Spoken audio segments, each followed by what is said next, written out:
The Guild is Maximum Lawyers' community of legal entrepreneurs who are taking their businesses and lives to the next level. As a Guild member, you'll build relationships, be held accountable, and learn strategies specifically designed to get you unstuck and accelerate your plan for growth. Members are also granted exclusive access to masterminds hosted around the country. Our next event is coming up, and we're heading to Scottsdale, Arizona. There's something truly magical about the power of these in-person connections where real-time breakthroughs happen. Picture this. You're surrounded by like-minded law firm owners tackling your business and mindset challenges together. The energy is electric, the insights are transformative, and the results are game-changing. Investing in yourself is the best decision you'll ever make. The knowledge, strategies, and breakthroughs you'll gain are priceless assets that will supercharge your practice and propel you forward. Join the Guild and secure your ticket to Scottsdale at the best possible price by visiting maxlawevents.com. Welcome to the podcast edition of Maximum Growth Live, the #1 program for lawyers who want to grow their practices. Each week, our hosts, Seth Price and Jay Ruane, tackle the fundamental questions about how to grow the profit and profitability of your law firm. To watch the program live, submit your questions, and hear the latest episode, tune in every Thursday at 3 p.m. Eastern on Facebook for our live show. Maximum Growth Live is a production of Maximum Lawyer Media.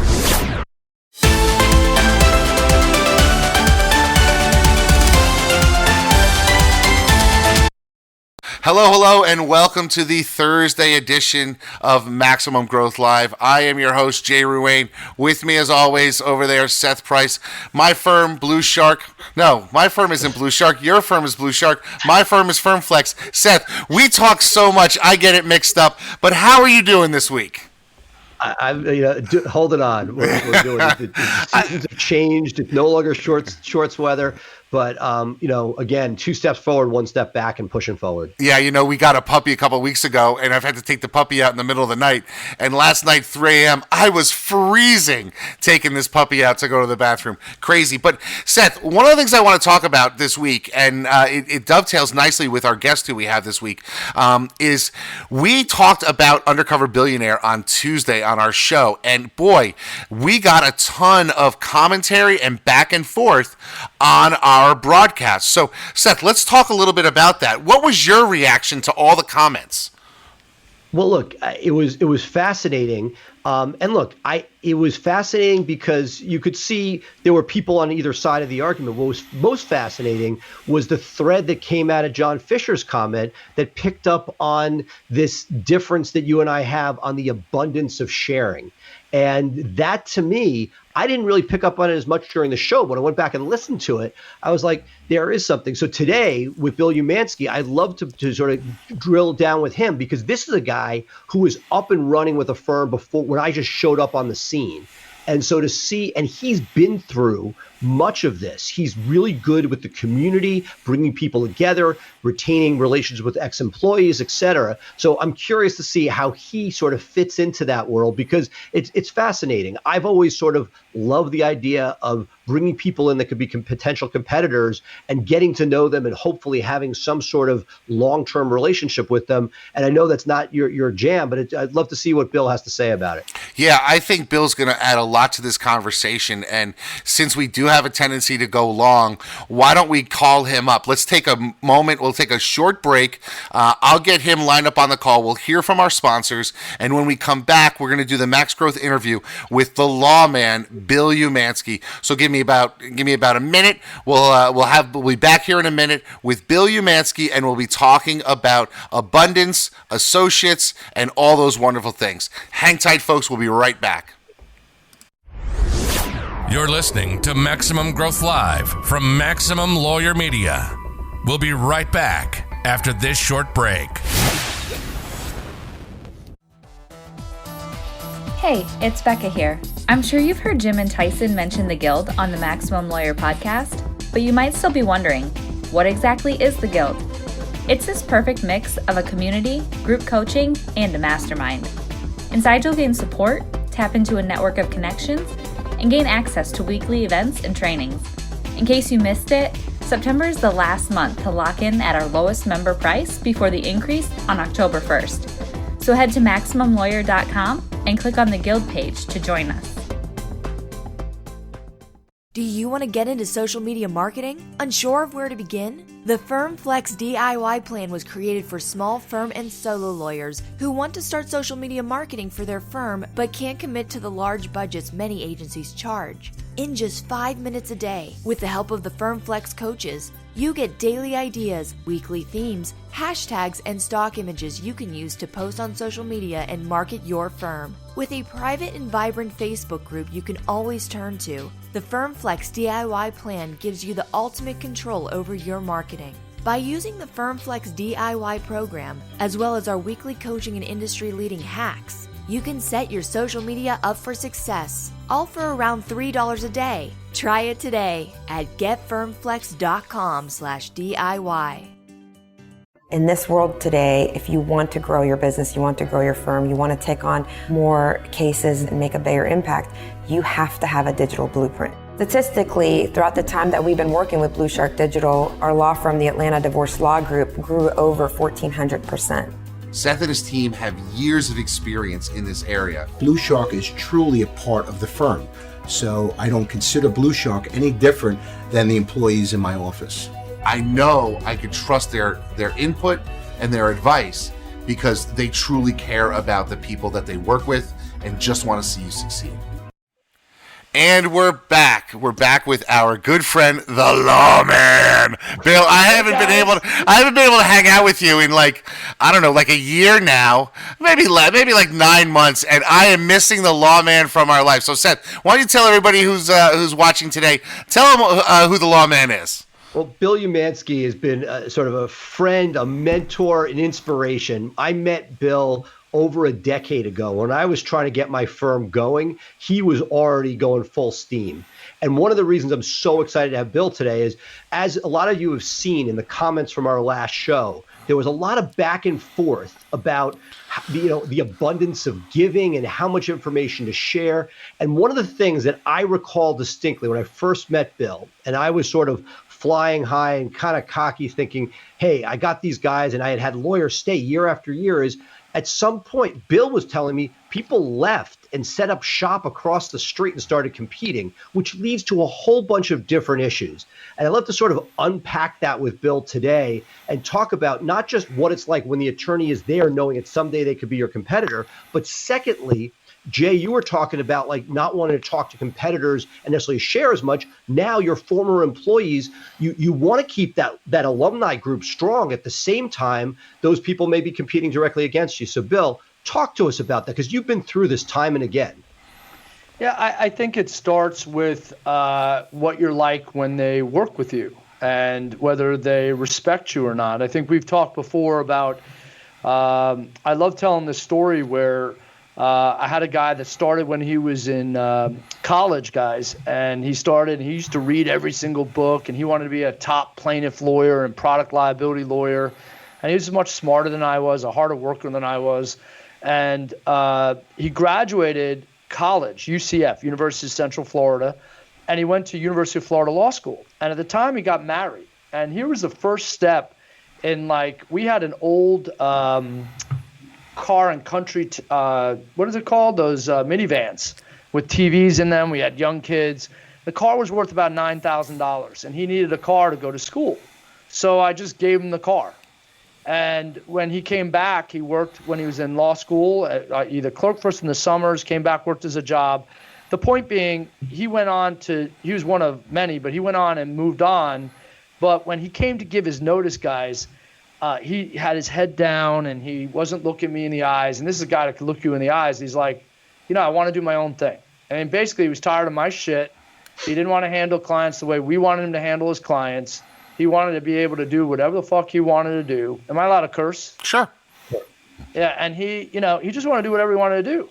So, but he really had a hard time saying, I want to leave. So I said, you can leave. You just got to give me a year's notice. And he gave me a year's notice, and he didn't steal my clients.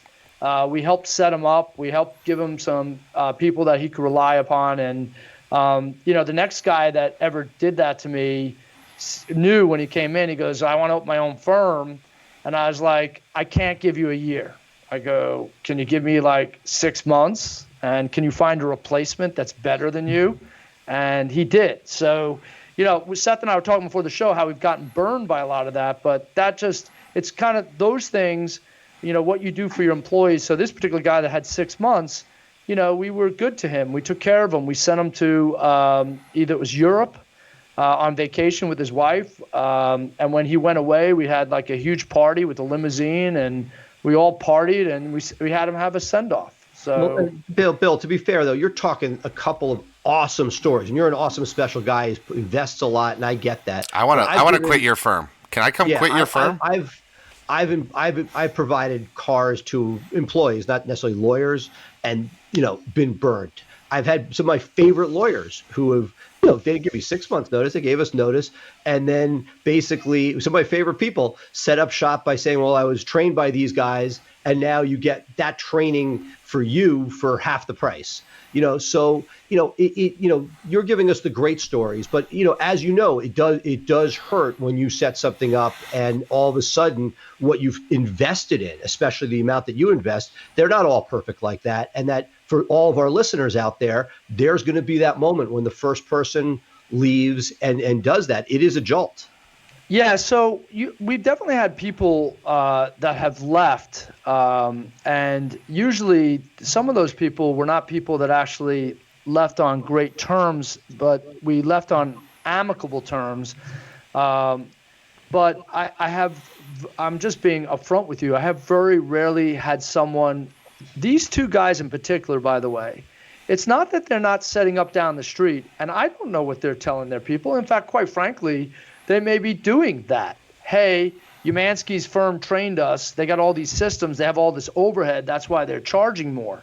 If I ever found out that happened, I told them, listen, compete on price if you want, but let's keep it clean and let's know who your friends are. So, it has not happened to my knowledge that's actually happened where I've had an employee that's left on good terms, and most of those guys have left on good terms. So what I will tell you is it starts in the relationship process, in my opinion, when they're working with you. Seth, you say you have these lawyers, they're good friends, you've been burned.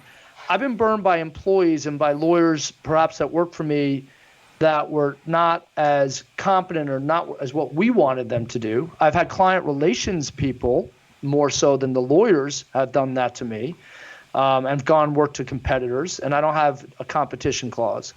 But when it strictly relates to the lawyer, I'm going to push back on you and say most of these guys, because we are trying to, I make a lot of mistakes, right, Jay? I fuck up. Yeah, I fuck up probably more than both of you. Bill, but the thing is, you're honest about it, and we text each other. I mean, I'll tell you, Bill and I have been friends for a while now, too, and we'll text each other, hey, I fucked up today, and I have to tell somebody I messed up, and you'll talk me off the ledge, I'll talk you off the ledge. I mean, that's what's good about having, people that you can turn to in these situations. Yeah, and I'm just pushing back a little, saying I fucked up in a lot of different areas with my practice and marketing and all this other shit, but this wasn't about whether we fucked up or not. I'm just trying to bring value to our listeners to get the different type of exits. Look, 9 times out of 10, our exits are good. People leave amicably. Nobody's stealing clients. We figure out a way to finish off those cases so the clients aren't, get the best, easiest transition. All of that's great. What I was trying to do, and I want to pivot to Jay for a second, because where this came out of was I didn't even pick up on this. John Fisher sort of noticed this piece in our discussion of the undercover billionaire, where my attitude, I think, aligns a lot with Bill's, where we'll take a potential competitor, somebody who's new to town, comes into our office, sits down. I'll speak to them the way that lady in the coffee house or the brewer does. Jay took a position of, no, I'm not going to do that. And I just wanted, I thought that was fascinating because I didn't even hear it during the actual recording till somebody else brought it up. Jay, would love your thoughts on that because it's a slightly different approach to things. Yeah, I mean, the reality is that, and this is the subject that comes up often. I sit at my desk and I have on the corner of my desk a picture of my wife and kids. And everything I do for my business is meant to protect them. And so if I have someone who has left, I will point them in the direction of resources, but I am not going to give them any of the secret sauce. I am certainly not going to encourage them to get into my market. And if they say, hey, you know what, I want to get into your market, I'll say, fine, be ready for an arms race. Now, I know I've had associates who've left, who've tried to compete with me. I know I've lost clients to former associates when we were in the intake process. My response to that is, they are right. I taught them absolutely everything that they know about DUI. I haven't taught them everything I know about DUI. And so if you want to hire somebody who knows just enough, go with them. You're not the right client for me. But I know some former associates who've left and hung a shingle and are giddy that they've been able to steal a client from me in my sales process. God bless. I mean, it's just the way it is. But I'm not going to help you compete with me at the level that you probably want. And I'm sorry. I'll say read this book, join this Facebook group. Some of my former associates, I said, you guys got to get involved with Maximum Lawyer because there's great things for guys like you or women like you who want to hang a shingle. But there comes a fine line. I'm not talking pay-per-click strategy with them. Well, look, ironically, I want to bring this back to Bill because I think there's a distinction that came out because John comes from a purely PI big case point of view, limited number of cases. Jay, very criminal defense centric. Bill, you and myself sort of dance between two worlds where we have both the PI and the criminal. PI world, very egalitarian because the guy you use your competition could refer you a case and back and forth. I do see the criminal side as a little bit more competitive. What are your thoughts about, the difference between those worlds? Obviously, if you get burned on a PI case, for instance, an associate takes a huge case from you, that's huge, right? That has never happened to me, but I have seen it happen at other firms that I've worked at. But I'm going to go back. You asked about value, and I'm going to tell you something. When you guys hire attorneys, are you hiring them because you want them to stay there long term? Yes. No, I mean, for me, I'd like to think that they would want to stay long term. But part of the conversation we have is when they come in to give their notice is they say, I think it's time for me to leave. I'm taking a job or I'm hanging a shingle, and I say congratulations because right now you're living my vision. If you leaving here gets you to live your vision of what you want for life, I'm happy for you, man. Yeah, I'm gonna take some lumps and figuring out who's covering what and that type of thing. But every lawyer that I've hired with an idea that they could be here long term. So my perspective is when I hire and I have a conversation with them when they come in, I say to them, I don't expect you to be here forever. And I don't even know if I want you here long term yet because, only you did great at the interview and you did terrific, but let's see how you perform. But let's have an ongoing relationship as we're going through the process. So, for instance, last night, I've got a lawyer here. We sat in the bar and we talked. We had a couple scotches and talked about stuff. And, I feel like when I bring them in, some of them even tell me I have a 3-year plan. I want to open my own firm. Because I'm like, when I interview them, cut the bullshit. You may not want to be here forever. You may not even know. What do you really want to do? I want to find out what it is that you want to do. And I look at them as they're walking in, is at some point they're going to walk out. And I want to have a relationship with them if they're good lawyers and they were loyal to us and they did a great job here, or they did a great job at certain functions here. I want to be able to develop a relationship because when they leave, you're talking about PI, they can be referral sources, they can be co-counsels, they're people that refer us cases. And to me, that's a win-win. And it's not just about business, Seth. I told you a long time ago, it's about heart. Having a relationship with these people, and then you get old. Like I'm old as fuck now. I'm like 54. But you're able to look back in your career and go, that guy now owns the building that I used to own. One of my associates just bought a building that I was first in on Fern Creek Avenue in downtown Orlando, and he leases to my old landlord who decided to stay in the building. These are cool stories that you tell your kids and say, it's not just about making money. It's not making about life, but it's making long-term friends. And I hope they're not dishing behind my back.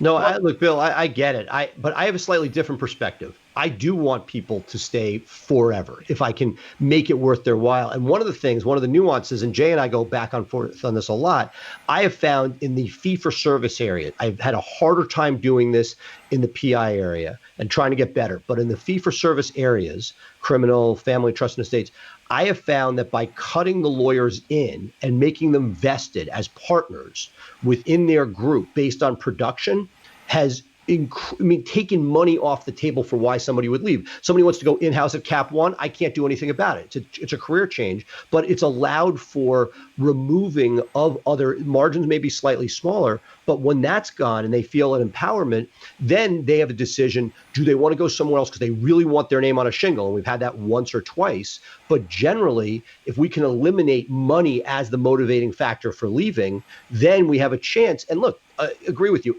I love the success stories of people that have left and have done cool things. But I also am extremely proud that we have people more and more staying a decade or more with us. To me, that's the home run. I'm going to say to you, just because I say that I don't expect them to stay long or forever, doesn't mean I don't want them to stay long. We've had lawyers work for us for 8 years. We've got guys in here 5-6 years now. And, so I think, and they are not brought in as partners, but they have a share of what they collect and what they bring in. But to me, that is a partner. And I have on a tangent, right. I believe that if I would like everybody to be a partner from first year on up, why would we give somebody a scarlet A that they have to walk around with in order to sell? That's my partner. He's going to take care of you. I don't do it. And I look at it that too, that by giving them commission and giving them a piece and giving them, you reduce your own margins to what you're making, but you're making them feel empowered. I do agree with that. I'm just saying that Jay brought this up. Sometimes people leave because they're going to go fulfill their own vision.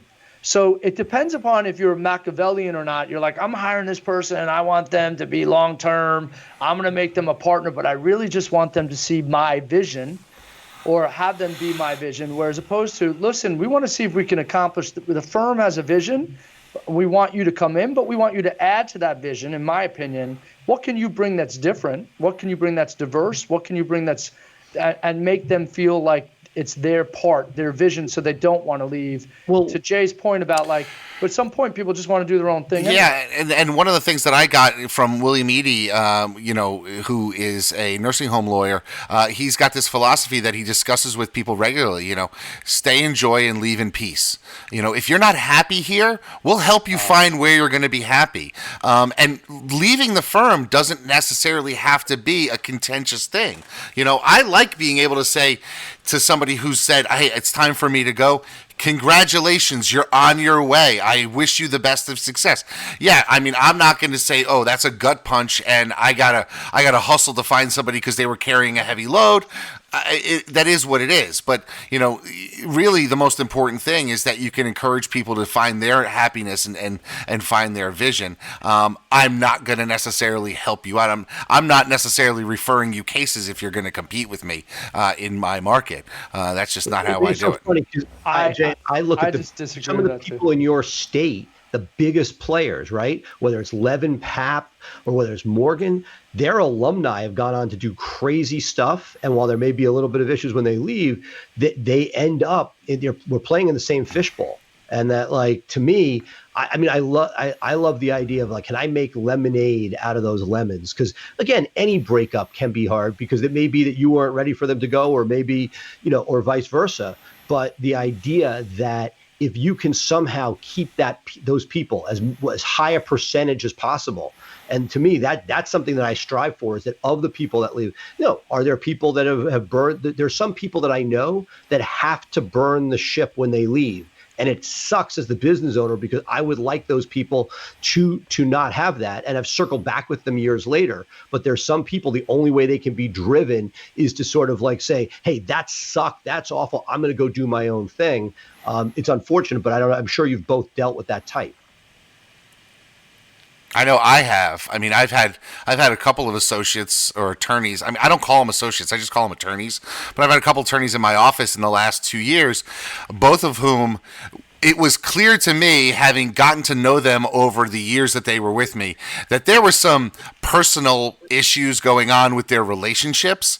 And since they couldn't control the relationships, they can control where they worked. And so they opted to say, I need to make a change in my life. I'm taking a new job, rather than do what they needed to do in their personal life. And I can't stop that. And I get it. I mean, if that's the situation and you're miserable for 6 months staring at your screen because you can't control something that's running out of control and you think a new job is going to do it for you, God bless. Go for it. Because I know it's not going to make you happy, but at least I don't have you, Mr. Grumpy Pants, sitting in the office 2 doors down from me, and not really doing what we want to do customer service wise. So that's the way I've sort of approached it. I mean, the only really one. I mean, I've had a couple of people who've left to go take state jobs, and if that's their vision, I can't compete with a 40-hour state type of employment. And it's interesting. The only lawyer who really was crushing to me in the last 5 years who left came back a week later and said, I started the job and said, this is not the life for me.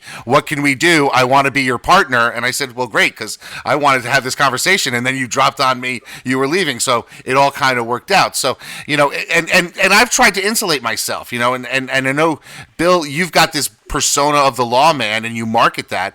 I was nervous about bringing on any other attorneys and developing a name for them in my community. So, I branded my first other attorney as Lady DUI, and she, interestingly, like Seth says, she's the one who stayed with me the longest, and she's still here and a partner, and she's crushing it. And I've built other brands to avoid the associate leaving and taking that revenue line away from them. If you build up, spend thousands and hundreds of thousands in educating them and building their brand name, and then they leave, that stuff's all gone. So I mean, what do you say about that? I mean, you've got to invest in your team, but do you build a brand around them, or do you make the brand your firm and they just happen to be a part of it? Guys, what would you say in that situation? Bill? I made the shift. To me, I actually want to get out of my name. I've been around a long time, but I've now making the shift. So if we're all so busy, we don't have time to even look at everyone's social media. But right now, we are highlighting every attorney individually. We're talking about their achievements. We're sharing their reviews. I don't share them enough on my personal page, but I've started doing that. I want to build their brands up individually. Because I'm proud of them. That's actually the first thing. And I know I'm not talking from business, I'm talking about my heart, but I'm proud because I'm associated with some really, really amazing lawyers. So, for instance, this guy Bryce the other day got a murder case dropped, and he won on another case because of COVID. The courts have suspended speedy trial. He got a motion for discharge, which that means for lawyers that aren't criminal. Basically, he got the case dismissed because of time. And these are smart guys. They are lawyers that are 40 years old. They're lawyers that got 15, 20 years of experience, some of them 10, 12 years. Some of them are board certified. I want to share them because it's almost like when you do good things and you do charity, it rubs off. So but Jay, as I'm listening to you, yeah, I would be devastated if those guys leave every time the other people have left. But I rebound quickly because I'm kind of like, I don't take it personally. And I think that's part of it. I just want to give you another thing. When we have employees, actions matter more than words. I think in the beginning, because we market, sometimes I bullshit too much without following through on stuff. For instance, your core values, and then you're not consistent with them. I've learned over the last year or so, and I'm still trying to put this into play, that your employees think about the actions. So for an example, you want to talk about value. If you have a lawyer that leaves your firm, how cool would it be? And my firm administrator, her, Sarah and Zara, my wife, they're not really down with this. I invited the same ex-employee back to the Christmas parties. He'd wear a torn red shirt. We do that. Yeah, I know, but I'm talking about a firm Christmas party that's not open to the public, not open to clients. Understood. Yeah. And you bring I'm not saying you don't do it. I'm just saying by bringing these ex-employees back, you're not afraid that they're going to say anything or, hey, they're nasty. And of course, it's self-selecting, right? The ones that leave in a storm are probably not part of that group. But anybody that, your alumni, that's the part where, to me, those people that come and say, I want to set up shop in town, the odds of them doing it and building a marketing machine like Jay is so remote to me, you're much more likely to have them as an ally if you speak to them kindly over the next decade. And similarly, if there's a way to keep the alumni, look at the big firms, they spend so much time working on their alumni networks. They have entire people dedicated to it. Now, in B2B world, there's a lot more cross-referral, but it seems to me that that smaller firms are very often short-sighted, that they could be disciples of you rather than competitors, sometimes both, but that it is something that, if cultivated, can, pay huge dividends. Yeah. Go ahead, Bill. Go ahead. No, go ahead, Jay. So one of the things that's interesting to me, at least that I have found, is that there are a significant number of younger lawyers. I'd say lawyers that are now probably, in their early 30s, who maybe not necessarily ever wanted to be a lawyer, but went to law school because they were told, oh, you're smart, you should be a lawyer, and got so used to people telling them what they should do. And so they came out with a history degree or a marketing degree and decided instead of going and getting a job, they were going to go to law school. And it was impressive to their families that they were going to become a lawyer.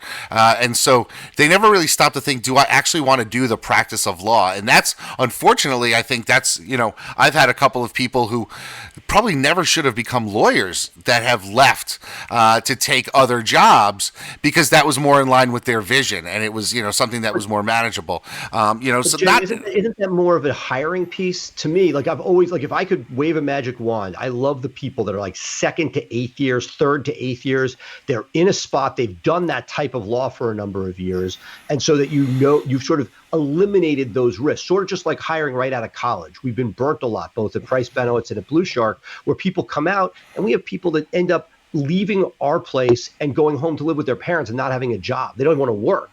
So right. The idea is, to me, I always look at our hires as almost self-selecting. We know who we want.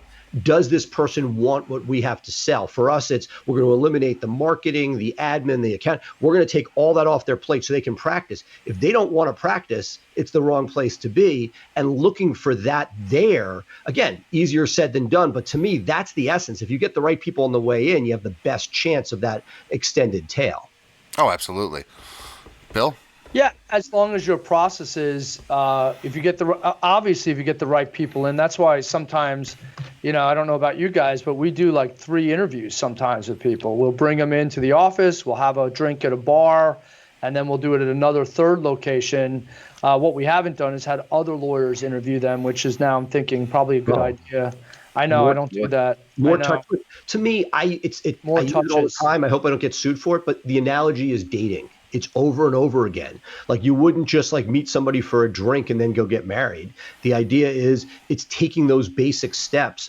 Jay and I have this 10 hack episode coming up. And one of the things I am a huge proponent of is shadow days. Doesn't work as well with lawyers necessarily, certainly with staff. But the idea is, okay, we like you. You've interviewed well twice. We've had a meal. But do you want to do what we're doing? Are you going to, do you want to drink this Kool-Aid? And if the end of a day, it's not even, you're not looking to see whether, you can't tell that much from a day, but what are the questions being asked? Are they engaged? Like, do you want what we're selling?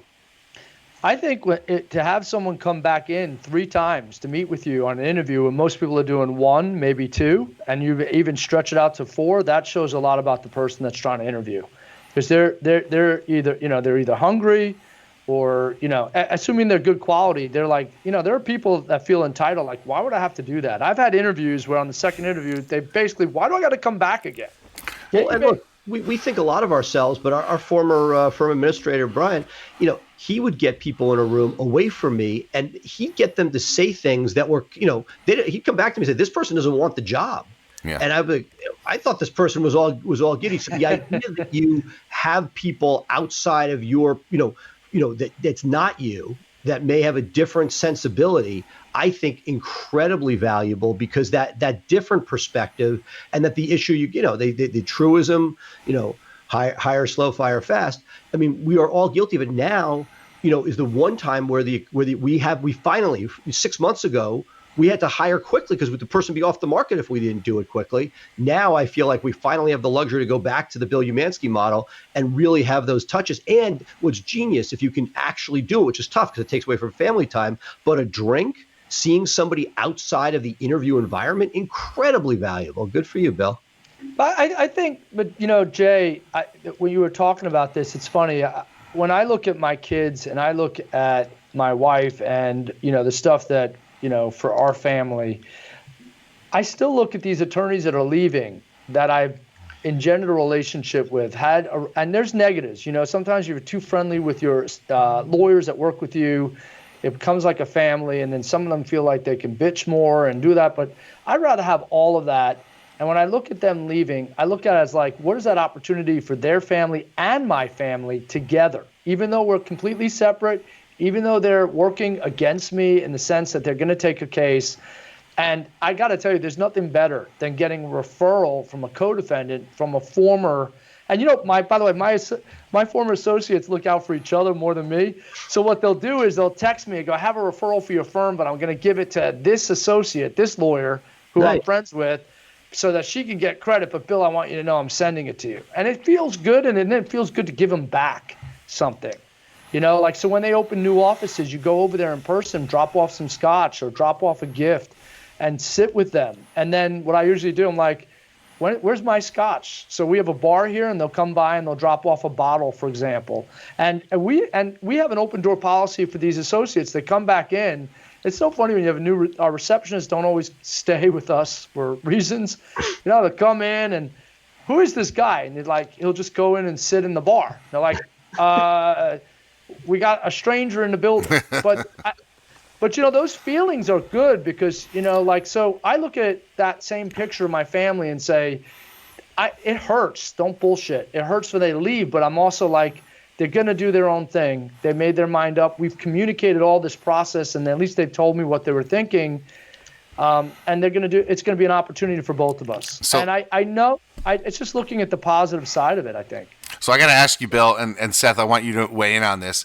You maintain these relationships with the clients, and I know both of you spend a lot of time working hard in your systems and your marketing and doing what it takes to make your firm functional. What is it like to get that former attorney to come back to you 6 months, 9 months, 18 months later and say, wow, you made it look so easy? It's not.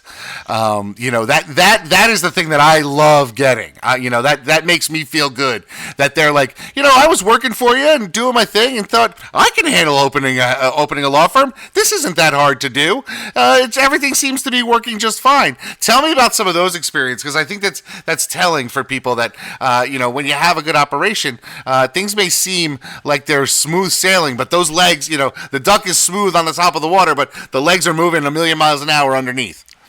You guys got to wait till your kids become teenagers, and then you're going to see the same shit. Because you're going to tell them. You're going to jump the gun because you're a cool parent. You weren't like your dad and mom. And you're like, listen, I'm going to show you. I was there the other night, 9 o'clock. Rachel, one of the lawyers, is in the back, and she's pulling her hair out, and her neck hurts. She goes, I'm just stressed out. I'm like, well, I'm stressed. I got to pay $200,000 overhead this month. Let me explain why that's stressful. And then blah, blah. They're not listening. They're like your kids. Yeah. But I swear to God, when they go out on their own, it's the greatest feeling. Like Zach's 21. He goes, Dad, I had to work on this project all night. So honestly, that I'm laughing as you said that because it is a great feeling. But it's so frustrating because you want them to get it. But they're not going to get it until they live it. Just like your teen. Like how old's your oldest kids? My oldest is 10. Yeah, just wait till they're 16. No, look, I already get it because I'm already going through this with the 13. You got a teenager all of a sudden. It's hellish. But no, I get it. I don't always get that right away. Sometimes I do, but generally it's years later till they went to a place and then the first partner didn't work out and there's a name change and a pivot and this and that. And then you see cool ones. I had a former associate who left that was I can't put in the category of somebody who was we stayed in close touch with, but got to reconnect through serendipity the other day. And they had made a career pivot to another area of law that seemed like a genius move for them based on their personality, based on the market. And so, it goes back to what you were saying before. Like, you want those people to be out there. And look, we haven't talked about this, but we can sugarcoat the exit. But any breakup of any sort, going back to the dating analogy, the other end of the relationship, there's that moment. And look, there's going to be an economic component about how much somebody really turns the screws on you, because as you know, the ethics laws don't make it great for business owners. So if, when you're in those moments, there is very often some touchy stuff that goes on. You try to keep it copacetic, but depending on how much somebody pushes economically, it can affect, or how dickish they are. But I just had one of the guys who left. It was pretty good. He did a lot of good work to help make that exit good, but it was definitely stressful, and got to have just one of those nice 6 month later conversations the other day where you're like, you know what, we made it through those storms. And now this is a guy, he was great when he was there. Breakups are tough. And I think that anybody who says otherwise, those early moments where you don't know whether you're about to write a massive check to them as they leave, which can be really, really hurtful in a bunch of different ways, but that if you can make that 360 back to, this is the great guy that I lived with for 10 years and loved being with, so that they are now, that greatness is still on the outside. To me, that's the win-win. Yeah, and there's also, you forgot to mention, because you're absolutely right, not just the money, but what about the existing clients? And especially if they're not taking the clients, and you've got to deal with the clients, and you got to switch them to another lawyer, then you may not even have the capacity, so you got to hire another lawyer or push it on another associate. So there's all those headaches as well. And oh yeah, I mean, right? And that and that's one less headache, though. Meaning, to me, again, Jay and I have been on both sides of that. But when you sit there and you take a massive economic hit, because we know, the three of us, right? 3 great marketers who have been able to bring cases in. And one of the things you just referred to, which was, I think the thing I get more often than anything, is like, oh yeah, getting cases isn't so easy. And that the fact that I had a steady stream of cases I kind of took for granted when I was with you, that's what I get more than anything. So it's that exit. And I sort of talk to people on the way in. And again, it goes back to dating. If you met a girl in college and she's like, I'm dating somebody, but I'm going to break up to them to go out with you, that's never a good sign.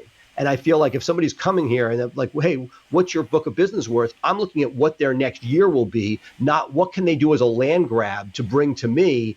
And then there's no real tail on that.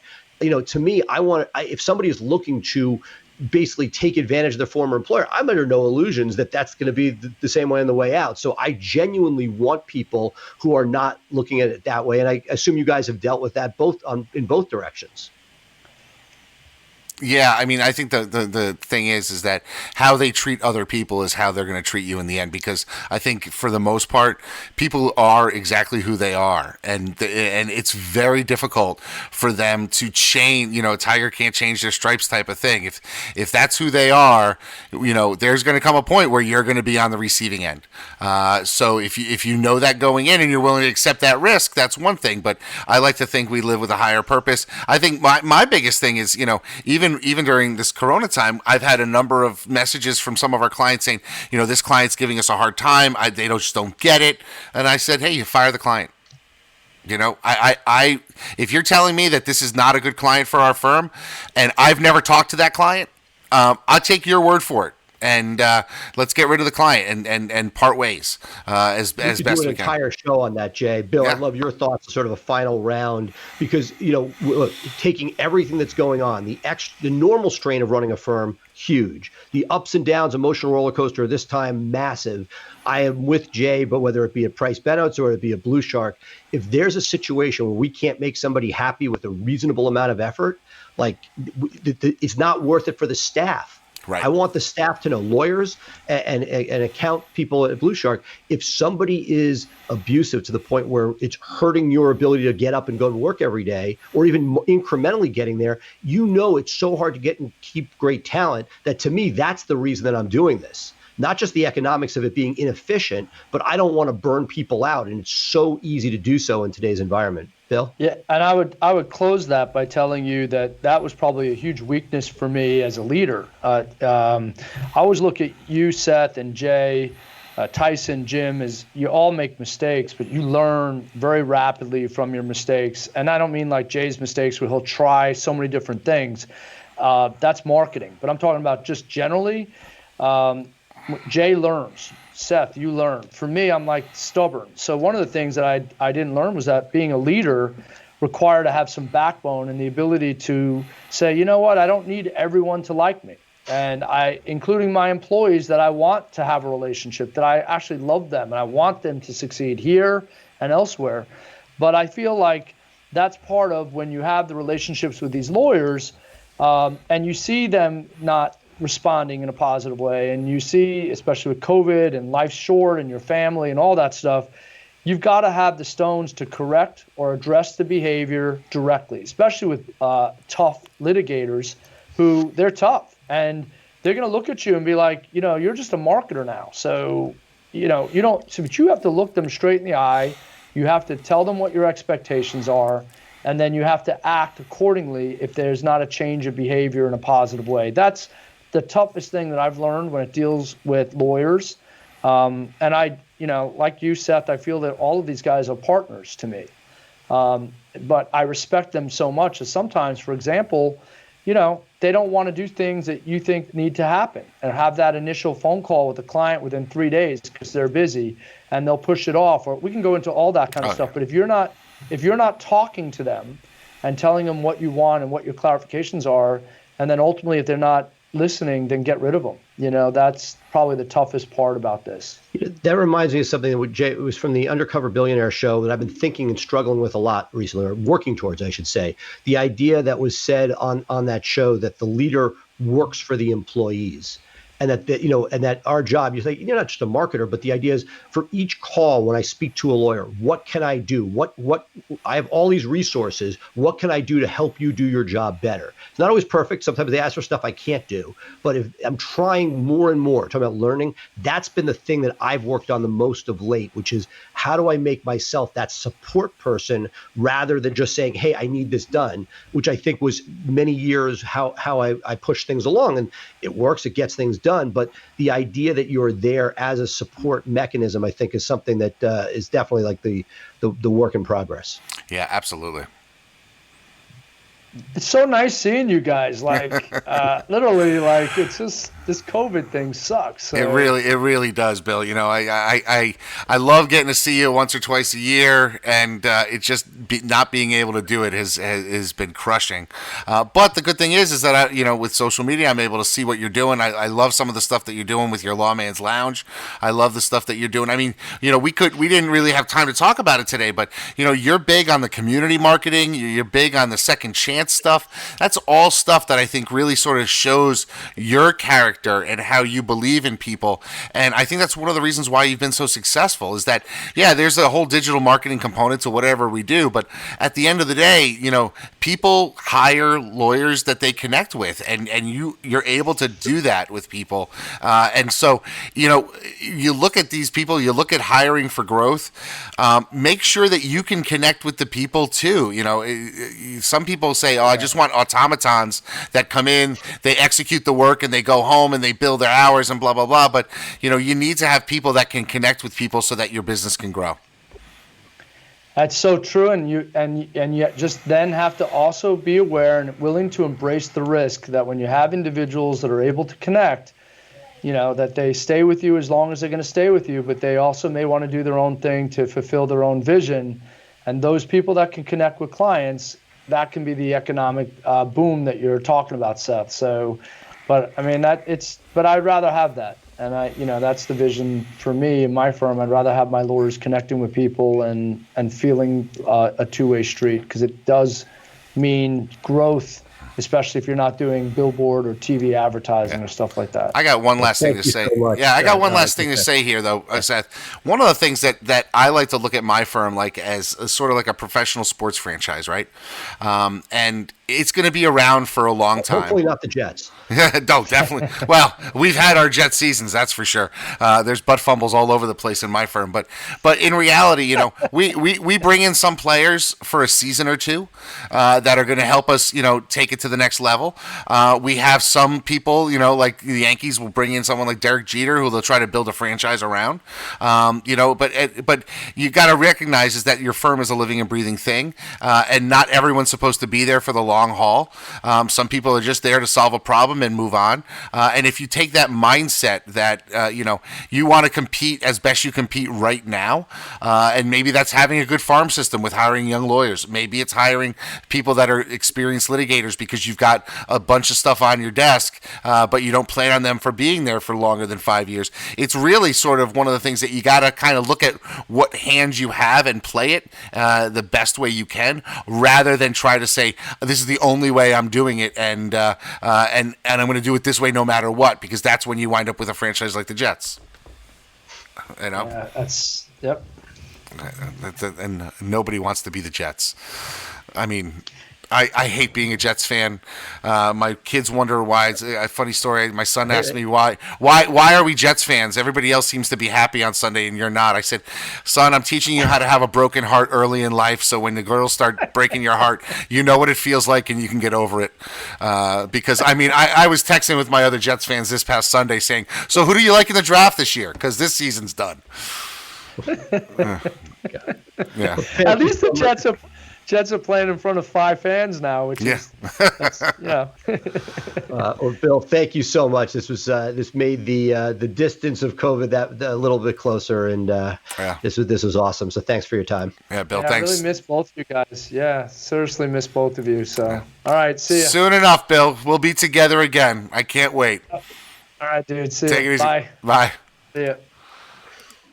The lawyers who will succeed in the next decade are the ones who are focusing on building their brands where people meet. And there is no place better to build your brand than on social media. With the FirmFlex DIY social media plan, hundreds of lawyers like you are using social media to build their brand and become the one lawyer in their community that people know, like, and trust. By spending even just 5 minutes a day on social media marketing, you can engage with hundreds or thousands of people in your local community who will need your services. By cultivating a network of followers, you build a book of business that you can market to the next decade and beyond. If you are looking for a solution to help you jumpstart your social media marketing, look no further than the DIY plan at getfirmflex.com. The DIY was created by a small firm lawyer for people just like you, helping you connect with local people online and build your brand and engage people in the topics they want to talk about, all for under $100 a month. To find out more, visit getfirmflex.com. In this world today, if you want to grow your business, you want to grow your firm, you want to take on more cases and make a bigger impact, you have to have a digital blueprint. Statistically, throughout the time that we've been working with Blue Shark Digital, our law firm, the Atlanta Divorce Law Group, grew over 1,400%. Seth and his team have years of experience in this area. Blue Shark is truly a part of the firm, so I don't consider Blue Shark any different than the employees in my office.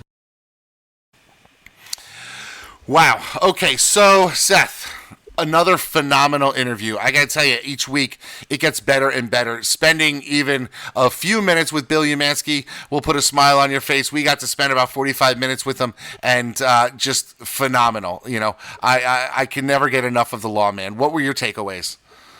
Look, he is somebody who I've always looked to. He's been the glass half full. He's one of those people that's figured out relationships. He invests a ton.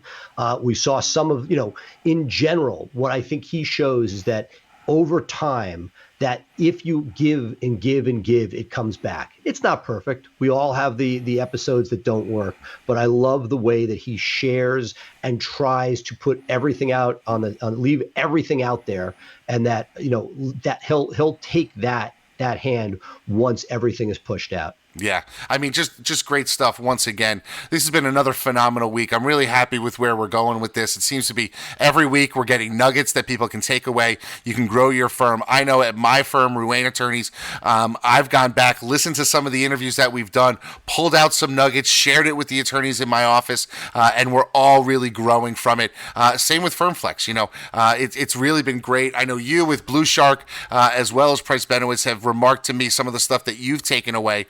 from these interviews. And I think everybody who's one of our listeners can find a nugget or two that they can put down. I've actually started on my phone. I don't know, it's floating around here somewhere. I started on my phone, actually just a notepad, an Apple Note thing of my takeaways from all the stuff, because I want to be able to go back to it and go back to it. And it's amazing what you can find. 2 or 3 weeks later, something resonates with you can really roll with it. So with that, I think we're going to end the show. Does that sound good to you, Seth? That sounds great. Okay, so here's what we need, folks. We need more comments from you down below what your position is about the abundance mindset. If you're going to help out that person who's going to compete with you, or if you say no way, let us know in the comments. Let's get this conversation going. Seth and I will be monitoring it and responding in kind like we've been doing all week. This is a really important topic, and I think we can use all of your input on it. In the meantime, if you want to take us on the go, you can subscribe to our podcast, the Maximum Growth Live podcast, on any one of the podcasting platforms that are out there. We're also available through syndication on the Maximum Lawyer podcast. I am Jay Ruane, founder of FirmFlex, as well as Ruane Attorneys. He is Seth Price of Blue Shark and from Price Benowitz, and we are your hosts of Maximum Growth Live. We'd like to thank you for being with us. We'll see you again on Tuesday. Remember, 2 shows a week now, Tuesday and Thursday, so you can get a lot of Seth. I get a lot of Seth, and I love it, Seth. So we'll be great. We'll see you soon. Have a phenomenal weekend, and be on the lookout for replays of this show all weekend long in the Maximum Lawyer channel. Thank you, and have a great weekend, folks. Take it easy. Thank you for listening to Maximum Growth Live. Please remember to subscribe to our podcast for the latest episodes and tune in live on Facebook every Thursday for our live show. For more information, visit Maximum Growth Live on Facebook or MaximumLawyer.com, and be sure to share us with your friends.